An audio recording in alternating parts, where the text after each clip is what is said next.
Hello again, everyone. Edwin Learnard back once again. In this YouTube segment, I'm going to be giving you my 2015 AFC East Preview and the predicted order of finish. Now, first place, I got the New England Patriots. Now, don't be flabbergasted or be in a state of shock, people. Well, the New England Patriots, yes, they may be without quarterback Tom Brady for the first 4 games, but many of you may know that there were 4 times in the history of the Patriots in the Bill Belichick era that they started 2-2, and you know what happened? They made the postseason every time, and I think they will win the division, and I don't think it will be much of a problem. They're going to have Rob Gronkowski hopefully healthy for the entire season, and obviously this will be very advantageous for the team. Now, they're 24-6 in the division in the last 5 seasons. They also have a 36-4 home record during this time, nearly invincible in that period at home. Now, granted, Buffalo and Miami may be improved. I don't know if the Jets are going to be. But the Patriots are still the Patriots, and they always seem to find some way to win, even in adverse conditions. And I do like this team to come out on top. I like them at 11-5 and in first place. Now, the Buffalo Bills, well, the Buffalo Bills are an interesting team. Now, they got a new coach, Rex Ryan, for this season.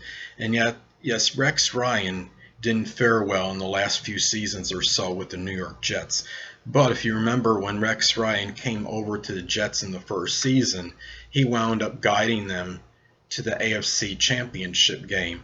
And I'm thinking, well, maybe the Bills will be rejuvenated and they'll be inspired with a new coach. Now, they did go, I think the Bills went 9-7 last season.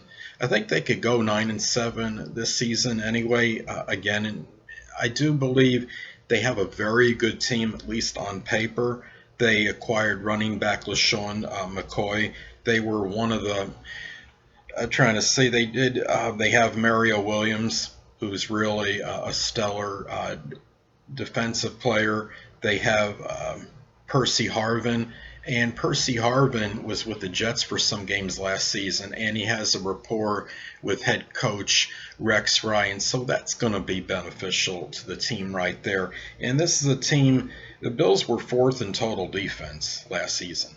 And with Rex Ryan, maybe they might even be better because Rex Ryan's style of winning is predicated on defense. So I like the Bills for second place, contrary to what the consensus seems to think that Miami will finish second. Now, as far as third place goes, speaking of the Dolphins, I have them finishing in third place, 7-9. Now, the defense is going to be augmented and improved with the acquisition of a defensive tackle, Ndamukong Suh, and he is one of the better defensive players in the league, obviously.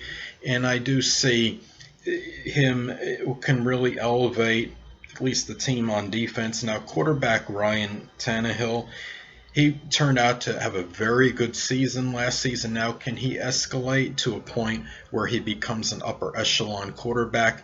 Now, that's going to be the key, I think, in the Dolphins' fortunes this season.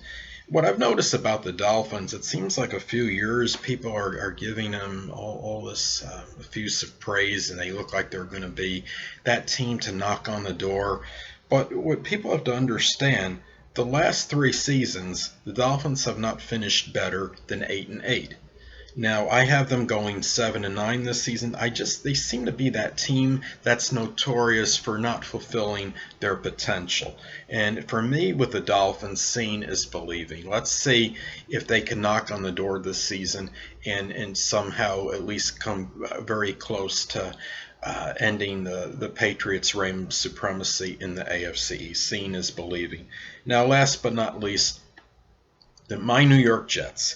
Yes, people, you know I'm objective by picking them last because I am a New York Jets fan. And sadly, they didn't have a great season last season. However, they were ranked number 6 in total defense, but they only were number 24 in scoring defense. My feeling is that maybe it may have been attributed to perhaps giving the ball up in their own territory, and teams didn't really have to accumulate much yardage to score against them on a number of offensive possessions last season.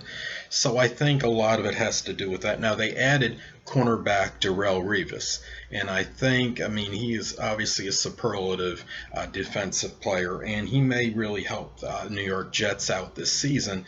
Now, the Jets, one of their strong Achilles heel, I think, is their ineptitude just in passing at the quarterback position.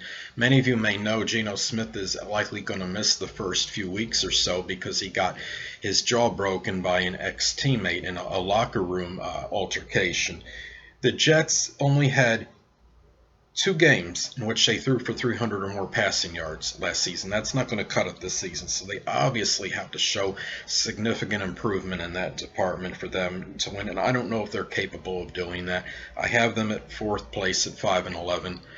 Anyway, people, that'll conclude this YouTube 2015 AFC East Preview, and stay tuned next time where I'll be giving you my picks for the 2015 AFC North. Until next time, people, Edwin Learnard saying, stay well.